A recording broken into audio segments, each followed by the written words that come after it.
ఇప్పటికే భారీ వర్షాలతో సతమతమవుతున్న తెలుగు రాష్ట్రాలకు మరో పిడుగులాంటి వార్త. హికా తుఫాను దక్షిణ భారతదేశంలో బీభత్సం సృష్టించేందుకు సిద్ధమైంది. రాగల 24 గంటల్లో ఏపీ, తెలంగాణ, రాయలసీమ ప్రాంతాల్లో భారీ నుంచి అతి భారీ వర్షాలు కురిసే అవకాశం ఉందని ఐఎండీ హెచ్చరించింది. వీటితో పాటు దేశవ్యాప్తంగా 17 రాష్ట్రాల్లో భారీ వర్షాలు కురుస్తాయని తెలిపింది. హికా తుఫాను ప్రభావంతో అరేబియా తీరంలో గంటకు 75 నుంచి 85 కిలోమీటర్ల వేగంతో గాలులు వీస్తాయని తెలిపారు. మత్స్యకారులెవరూ చేపల వేటకు వెళ్లొద్దని అధికారులు హెచ్చరించారు.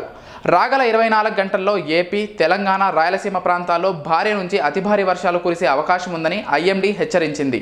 మరో 48 గంటల్లో తమిళనాడు, కర్ణాటక, పుదుచ్చేరి, కేరళలోనూ భారీ వర్షాలు కురుస్తాయని వాతావరణ శాఖ అధికారులు వెల్లడించారు. యూపీ, రాజస్థాన్, విదర్భ, ఛత్తీస్గఢ్, బెంగాల్లో కుంభవృష్టి కురుస్తుందని తెలిపారు.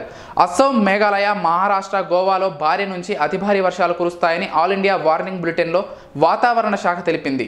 బీహార్, జార్ఖండ్, బెంగాల్లో ఉరుములు, మెరుపులతో కూడిన వర్షంతో పాటు పిడుగులు కూడా పడే అవకాశం ఉందన్నారు. ఇప్పటికే చాలా రాష్ట్రాల్లో వర్షం బీభత్సం సృష్టిస్తోంది.